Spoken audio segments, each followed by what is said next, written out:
Okay, so hopefully this is working. I don't know.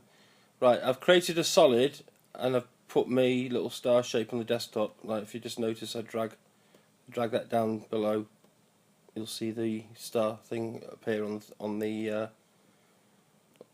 So they're both on the same Z index. Okay, so they're stacked on top of each other and they exist on in the same dimension.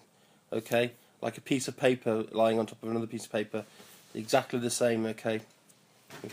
So what we need to do is we need to switch on the 3D toggle things here. Okay.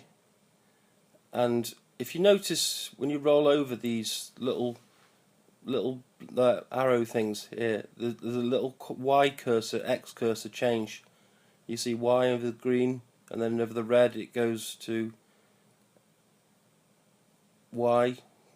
Sorry, Y there, it should go to X there, and Z is now Z is if you're looking away, okay, and into the distance. So you saw lampposts going down a road, right? So those lampposts are stacked in the distance along the Z axis, okay. So the Z axis is things going away from you. So at the moment, these two things exist exactly on the same Z planes. They're stacked right on top of each other, so they exist in the thing. So if you put a light on it now, which I'm going to do, so we're going to new light. Okay, make sure you got cast shadows here, and then click OK.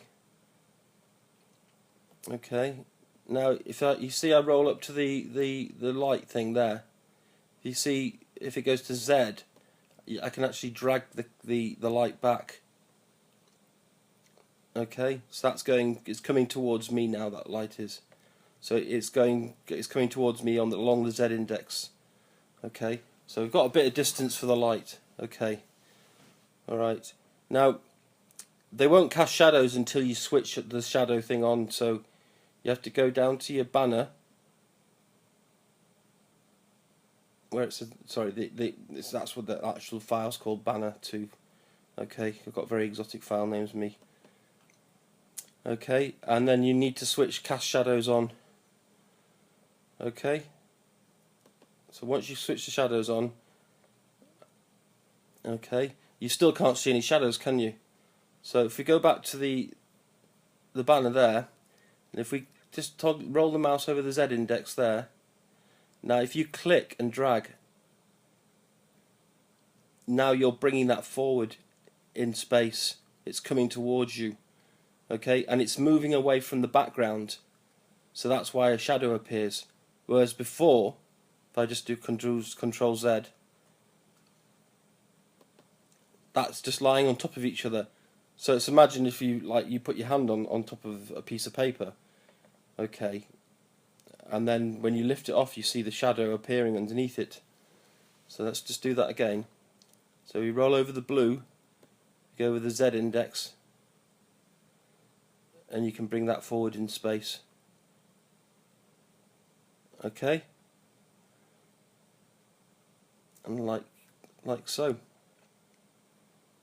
Okay, so you've got to remember, you've got to check these little boxes to make them 3D, otherwise they're not 3D.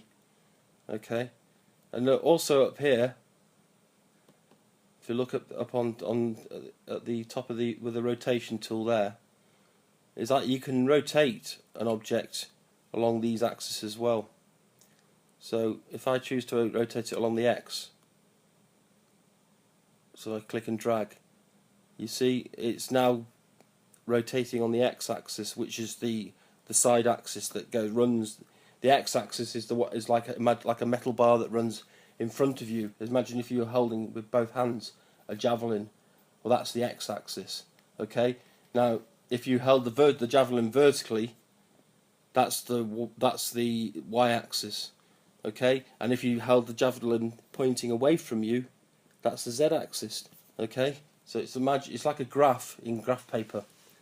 Okay. So I've just rotated that along the X axis. Let's just do Control Z there. You notice then that image, it started to dissect the background colour.